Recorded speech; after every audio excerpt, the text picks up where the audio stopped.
Assalamualaikum warahmatullahi wabarakatuh.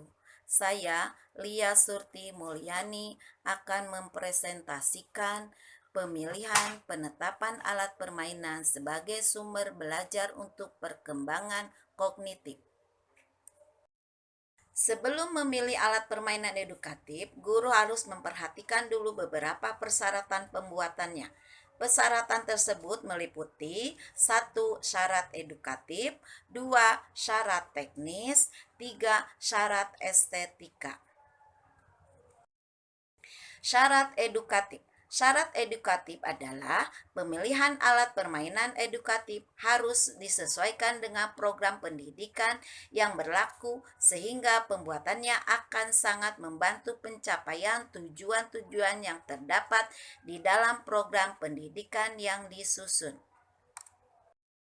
Selanjutnya, syarat teknis. Persyaratan teknis yang harus diperhatikan dalam pembuatan alat permainan edukatif berkaitan dengan hal-hal teknis seperti pemilihan bahan, kualitas bahan, pemilihan warna, kekuatan bahan dalam suhu-suhu tertentu, dan lain sebagainya. Secara lebih rinci, syarat-syarat teknis dalam pembuatan alat permainan edukatif adalah 1. Alat permainan dirancang sesuai dengan tujuan, fungsi, sarana. 2. Alat permainan hendaknya multiguna. Walaupun ditujukan untuk tujuan tertentu, tidak menutup kemungkinan digunakan untuk tujuan pengembangan yang lain. 3. Alat permainan dipilih dengan menggunakan bahan yang mudah didapat di lingkungan sekitar, murah, atau dari bahan bekas atau sisa. 4. Aman, tidak mengandung unsur yang membahayakan anak, misalnya tajam, beracun, dan lain-lain. 5. Alat permainan hendaknya awet, kuat, dan tahan lama, tetap efektif walau cahaya berubah. 6. Mudah dalam pemakaian, menambah kesenangan anak untuk bereksperimen dan bereksplorasi. 7. Dapat digunakan secara individu, kelompok, dan klasikal. Syarat estetika. Persyaratan estetika ini menyangkut unsur keindahan alat permainan edukatif yang dipilih. Unsur keindahan estetika ini sangat penting diperhatikan karena akan memotivasi dan menarik perhatian anak untuk menggunakannya. Hal-hal yang lebih rinci yang berkaitan dengan syarat estetika ini menyangkut hal-hal sebagai berikut. 1. Bentuk yang elastis, ringan. 2. Keserasian ukuran. 3. Warna. Prosedur pemilihan alat permainan itu sendiri dapat dilakukan dengan mengikuti langkah-langkah sebagai berikut. Guru mengkaji dan memahami karakteristik anak yang ada di lembaga PAUD.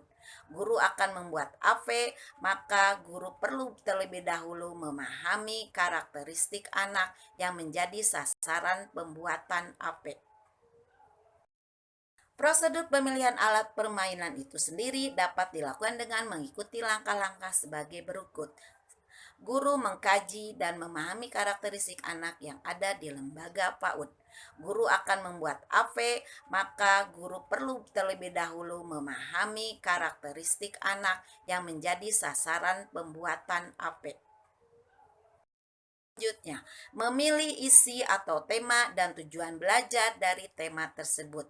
Guru dalam pembuatan AP adalah memilih tema dan yang terdapat di dalam kurikulum PAUD atau tema yang dirancang sendiri. Selanjutnya, memilih isi atau tema dan tujuan belajar dari tema tersebut. Guru dalam pembuatan AP adalah memilih tema dan yang terdapat di dalam kurikulum PAUD atau tema yang dirancang sendiri. Selanjutnya, menentukan jenis AP yang akan dipilih dan dikembangkan. Guru akan mengetahui secara pasti apa saja AP yang dibutuhkan untuk kegiatan belajar anak. Selanjutnya, membuat rancangan untuk pembuatan alat permainan, menyiapkan alat dan bahan yang diperlukan, membuat alat permainan sesuai dengan rencana atau sesuai dengan kondisi alat dan bahan yang ada. Terus, memeriksa alat permainan apakah sesuai atau benar telah memenuhi syarat edukatif. Kesimpulannya, alat permainan adalah sumber belajar yang digunakan anak untuk memenuhi nalurinya. Alat permainan edukatif merupakan bagian yang tidak terpisahkan dalam pembelajaran anak. Ketersediaan alat permainan tersebut sangat menunjang terselenggaranya pembelajaran anak secara efektif dan menyenangkan. Demikian presentasi dari saya. Wassalamualaikum warahmatullahi wabarakatuh. Terima kasih.